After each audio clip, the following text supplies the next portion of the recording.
السلام عليكم ورحمة الله وبركاته. التقديم على السلف لمنتسبي هيئة الحشد الشعبي. تعليمات التقديم على السلف: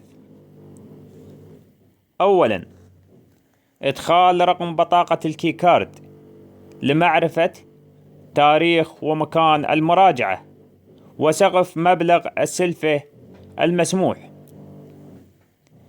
ثانيا، الحضور في اليوم المحدد إلى مكاتب المحافظات التابعة إلى الدائرة الإدارية والمالية العامة كلها حسب محافظته، وعلى المستلف اصطحاب كفيل واحد من داخل أو خارج هيئة الحشد الشعبي. ثالثا، إحضار المستمسكات الأصلية وبطاقة الكيكارد لكلا من المستلف والكفيل. ملاحظات: لا تقبل الكفالة المتقابلة. الكفالة الثلاثية مقبولة. لا يمكن للكفيل كفالة أكثر من شخص واحد.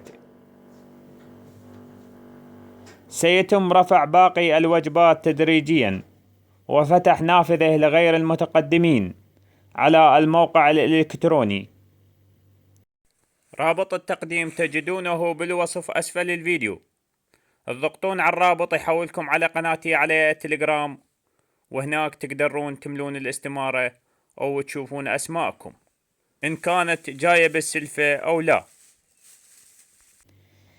يطلع لك من تفتح الرابط، يعني هاي التعليمات تطلع لك أيضا، تطلع لك بطاقة الكيكارد جوا، رسم مال بطاقة الكيكارد جوا، يقول لك ادخل رقم بطاقة الكيكارد، تدخل الرقم وتنطي بحث. يطلع لك نوبات إذا مثلا اسمك ما جاي، يعني ما طالع بالسلفة بهذه الوجبة، يطلع لك عفوا اسمك غير مشمول في هذه الوجبة، يرجى متابعة الوجبات التالية. أتمنى لكم كل الخير والبركة والرزق المديد والصحة والسلامة. في أمان الله. في الختام لا تنسون بالاشتراك للقناة ولايك للفيديو في سبيل نطور هذه القناة ونستمر في خدمتكم، وأكون ممنون منكم.